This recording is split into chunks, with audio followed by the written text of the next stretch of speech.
Së fundmi vëmendje të madhe kanë marrë raportimet se presidenti serb Aleksandar Vučić ka ndërprerë vizitën e tij në Shtetet e Bashkuara të Amerikës për shkaqe shëndetësore. Kjo ka ngjatur reagime të shumta edhe në Kosovë, duke thënë se anullimi nuk kishte të bënte me sëmundjen, por që Trump i vendosi një blokadë Vučić, derisa ky u pasi një sinjal pozitiv për Kosovën.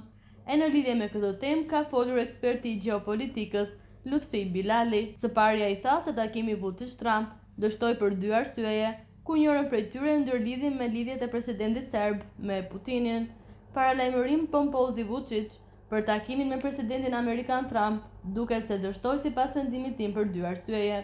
E para është vizita e tij e paralajmëruar në Moskë më 9 maj, si duket është e padëshiruar për administratën amerikane, e cila e konsideron Putinin si pengesë për arritjen e paqes në Ukrainë. Nuk e mendoj se problemet shëndetësore të Vučić janë arsyeja e dështimit të takimit me Trump, por problemi është klima gjeopolitike botërore, interesat amerikane në raport me Rusinë dhe pozicionimi amerikan në juglindjet e Europës e në veçanti në Ballkan.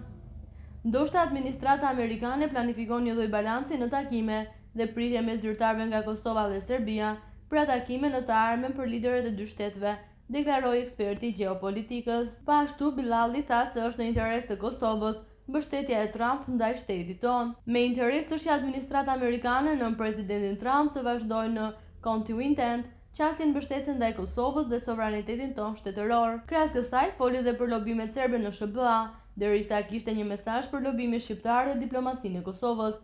Në këtë pikë ai e sheh si urgjente formimin e institucioneve qeverisëse. A ka dështuar lobimi i Serbisë në shtëpinë e bardhë?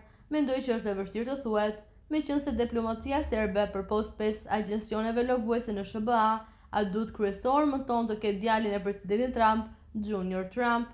Pra e tërë kjo është një sinjal që diplomacia jonë dhe lobi shqiptar në SBA duhet të jetë maksimalisht proaktiv në lobim, informim dhe ngritjen e kontakteve për takime mes liderëve shtetëror të Kosovës dhe administratës amerikane.